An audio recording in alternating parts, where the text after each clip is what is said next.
Lilith, goddess, alien, genetic experiment, or was she something else? General in mythology, there are several references to this name Lilith. Depending on the country of origin, there are different versions. For example, there's a different view in Egypt and Mesopotamia, another in China and the Indies, and another in the West. But they all have common features. The details are what change. In Egypt, mythology wants Lilith to be a powerful being, a goddess who sits on a throne and eats people, young people in the area of Babylon. In India, they say Lilith is one who resides on one of the highest peaks of the Himalayas in a temple, and the area in question has been designated by the local residents who recreate the myths as forbidden. But in reality, the story of Lilith is a bit complicated and strange, mainly based on the ancient Hebrew text Genesis and the Old Testament, and or in relation to the Eastern positions on the subject. It's important to say that many scientists around the world have done research on this subject. In the scriptures, only the name Eve appears as the first female, but in the Hebrew scriptures and in the Indian scriptures Mahabharata, the ancient Indian text kept under special conditions of preservation to withstand time, the name Lilith appears instead of Eve.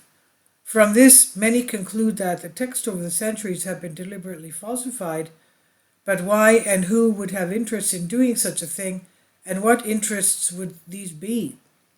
So in these second ones, and based on the first ones of Genesis, we have the following in summary. The Elohim, bright stars, as highly distorted term in the Holy Scriptures and Genesis, created the first female human in the creation of the universe, after the plants were first made and the water separated from the earth.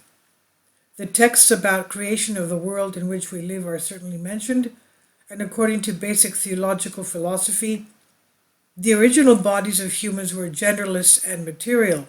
So we assume that a new Simman, ours, was created out of whatever need arose. Thus the races of men were created. Based on these texts, Lilith was the first female human, and Adam the first male human. The binary system was essentially created. So Lilith settled in Mesopotamia, where she initially operated. Mythology or paraphilology. According to myths, Lilith was an experiment that failed. That is, she was not a man like Adam, but something else with a strange form, which had the wings and legs of a predator and with amazing abilities. Based on ancient Indian texts, Lilith had an insatiable thirst for energy. Everywhere she passed, everything died as she absorbed their energy. And from her, you mythologize that the race of vampires was created from her union with one of the Elohim, ? She hated people for some strange reason, while they seem to have regarded her as a goddess. Lilith had supernatural abilities. She could almost do whatever she wanted, and even as the legend says, she could go whenever she wanted to the transcendental world and come back to the material world. She was characterized, among other things, as a goddess of lust, since she mated incessantly and she wanted to have as many offspring as possible. Vampires? She has also been called the whore of Babylon and the whore of the universe. And today, mythology in Tibet, in the Himalayas, on a very pointed peak of these, at a height of 6,900 meters, there is a mysterious and great temple. Of course, there is no road leading to the great temple, not even for a joke. The people of Tibet say mysterious things about this place, and based on their traditions, it is strictly forbidden for anyone to approach. This peak of the mountain is called Dalai Sagar. As rumored by the local Tibetans, the goddess Lilith lives there even today. In America, and even informally to many, all feminist movements are based on the belief of the goddess Lilith. She is their secret leader, with some of these organizations do not hide it at all.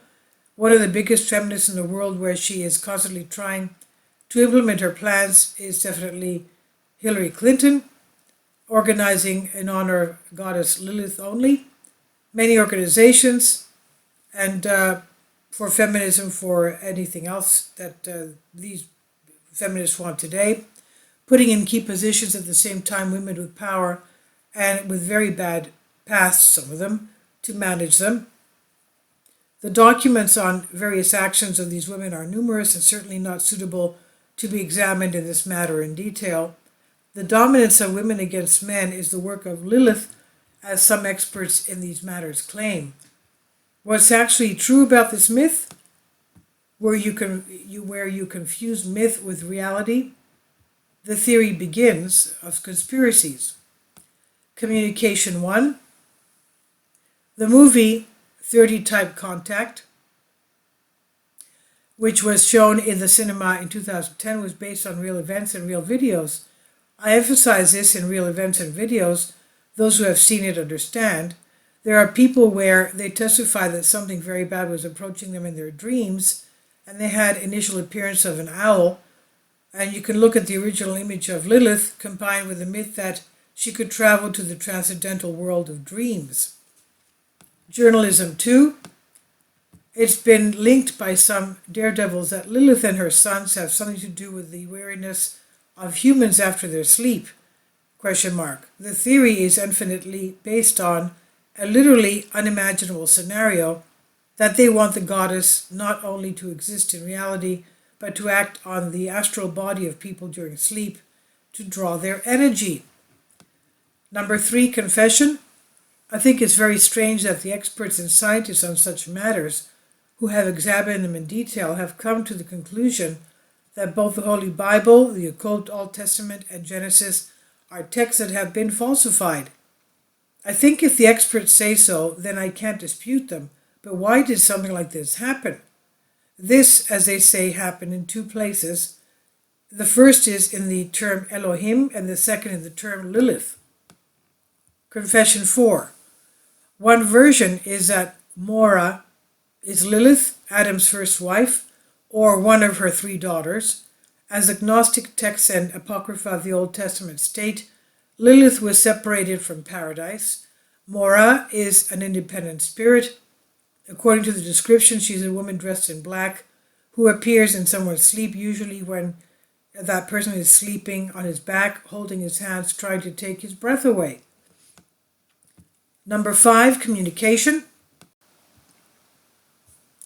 The 5th conspiracy theory is also the most extreme, since it agrees with almost all the previous ones and adds that Lilith is a queen of the Nephilim, out of the 72 in total, and in fact not just any, but the only true Nephilim, and her descendants are the real unique Nephilim. They did not create the Bible of vampires or Baphomets, as mentioned in other foreign and Greek literatures, as well as that through special ceremonies they initiated people, while the rest, and at regular intervals, they simply killed them at night using various techniques, and that's why people have been afraid of the dark ever since without knowing or remembering why. My position on Nephilim in general. In this post, I'll accept that everything about the Nephilim is true so that I can proceed to the next post. My question is this: what if all this is true? So what would we lose or gain if they were lies? Much better quality of life is a very good and easy answer. Yes, I don't say, but also many people who have been born and left this world. After all, what were these beings really stopping them? The truth is kind of weird here. If we accept that all these exist and are indeed true, I don't think they could stop man from what he should do.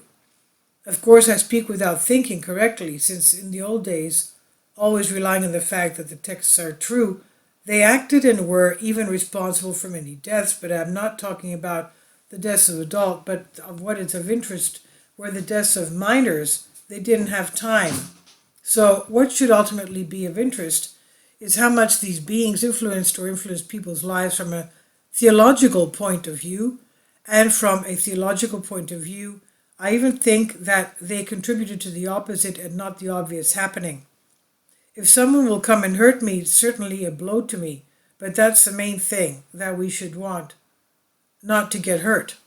That is, if there were not all these fantasies and everything was good and peaceful in our world, this would make us happy and make us happy forever, Or would that be the case then? In this way, we would be lost even further away from the concept of God, and would we forget any kind of repentance and faith until one fine morning we left this nice world?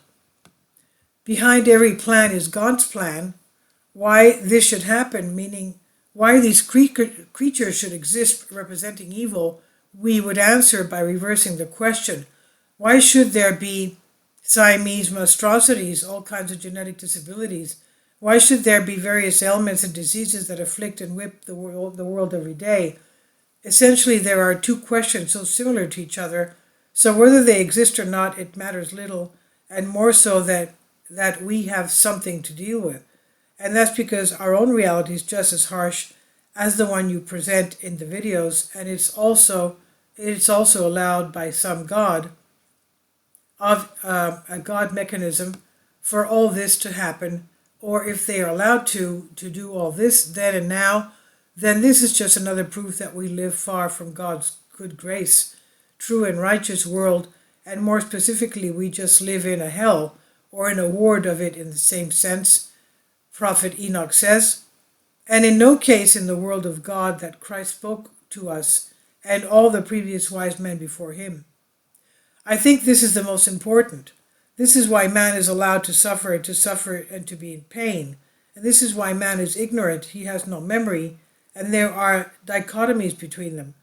When for a thing there is more than one opinion about it, then it is false. So it would be better not to waste ourselves on such matters as if we had invented the wheel, but on more substantial ones. And the most essential ones are about what Socrates, among others, spoke about, and that is the